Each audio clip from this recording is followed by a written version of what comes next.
చర్యలు లేవు, అధికారుల మీద చర్యలు ఉన్నాయి వాటిట్లలో.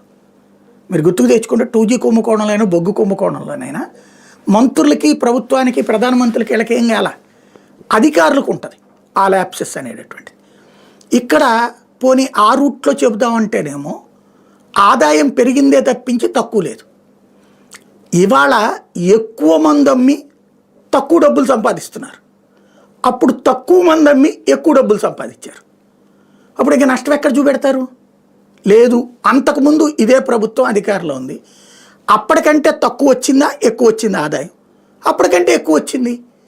అప్పటికంటే వినియోగం తగ్గింది, ఆదాయం ఎక్కువ వచ్చింది.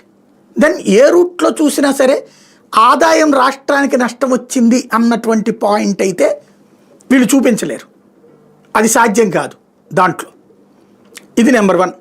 నెంబర్ 2 వచ్చేటప్పటికి రాష్ట్రానికి సంబంధించినటువంటి అంటే ఇక్కడ ప్రభుత్వం ఏం చేస్తుంది అన్నటువంటిది ఇంకొక కీలకమైనటువంటి పాయింట్ అవుతుంది.